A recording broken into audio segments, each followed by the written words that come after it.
For multiple months now, I've been stuck on the idea of bedazzling these Crocs. I bought these Crocs just to bedazzle them. I don't even wear Crocs. Why? I can't escape this idea. I don't know, but it's taken up room in my mind for new ideas. So I have arbitrarily decided this weekend we will finally bedazzle them. Where's Mr. Green?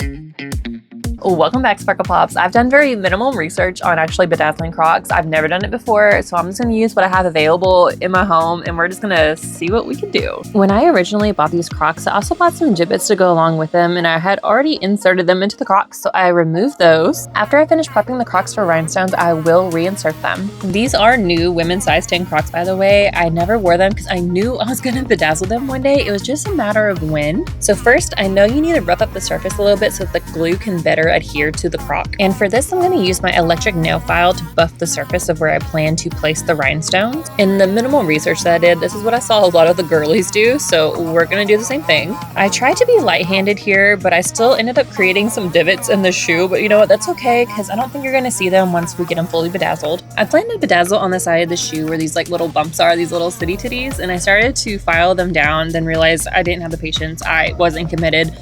I just half file them, they're half nubs now. I think you'll be fine. Once I bedazzle them, I don't think you'll see that they're half nubs. I also plan to bedazzle the strap of the shoe, so where the little Croc logo is that's raised, I sanded that down.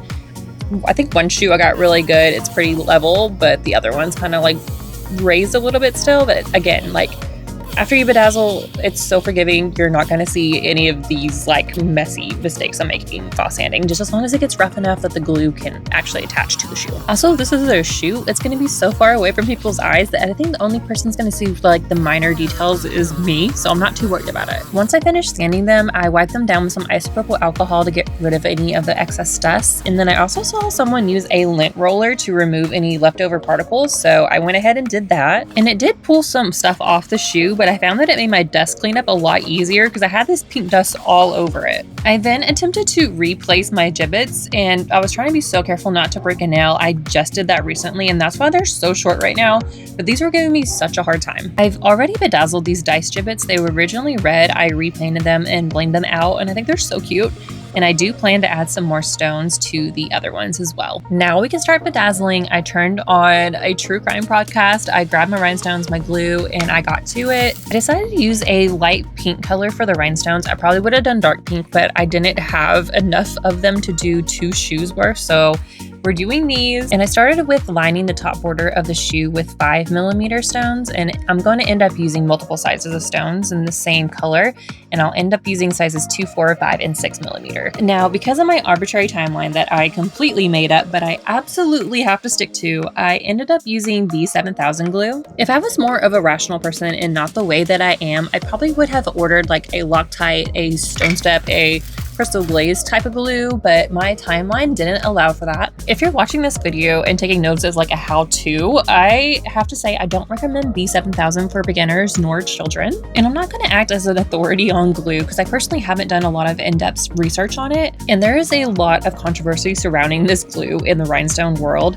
but I do know it is toxic. The fumes are very strong. A lot of people get headaches from it. I've got headaches from it before. There's also a lot of other side effects reported with this glue. Again, I'm not going to act as the authority on glue. I would just hate for you to see me using it and then you decide to use it. Unfortunately, I think with a lot of things in life, the burden of awareness is on the consumer. But like with any glue that you're going to use, you're going to potentially get on your skin. You're going to be breathing it in for long periods of time. So just do your own research, make that decision for yourself. Anyway, I ended up using a combo of the scattered and the honeycomb technique to apply the stones. Again, I wasn't worried about them being placed perfectly because they're going to be on my feet. My main concern was eliminating any large spaces between the stones, and that's why I was using different sizes of them. I did outline the holes with 5mm stones, and I placed a strip of 3mm stones going around to the back of the shoe. I outlined the strap details before I went in and filled all the extra spaces in with rhinestone. When you're bedazzling these weird funky shapes, it helps if you outline the details of it and then go fill it in. Just think of it like a coloring book. You outline the funky shape and then you color in the rest. In the end, it'll make your finished piece look more polished. It took me 4 hours to finish the first shoe. I listened to many true crime stories. I then just repeated the same process on the left Croc, bedazzling the outline first and then filling it in with all the stones. I taped up the little dangly stars so that no glue would get good on them. And on the strap where it would read Croc, I did do a dark pink there because I was like, I want it to be subtle. I still want the Croc to show. It's really subtle. I don't know that you would ever see it. I don't even know if you can see it, even if I pointed it out. But I know it's there, and that's what matters. And roughly after another 4 hours, Lefty was done. I then went back and added some more rhinestones to the gibbets. I added opals to the lettering into the heart, and then I added gold stones to the stars or the sparkle bit of the pop. I then let them sit for 2 days to make sure that the glue was fully cured. I would hate for to put them on and then they like shift position. I wiped them down with some more isopropyl alcohol to make sure that they had max sparkle, and I think they turned out so cute. They're sparkly, they're gaudy. I absolutely love them. They are definitely my new lazy day shoe. Anyway, thank you so much for watching and going on this journey with me. If there's anything you would like to see me make a video about, please let me know. I'll see you in the next one. Bye.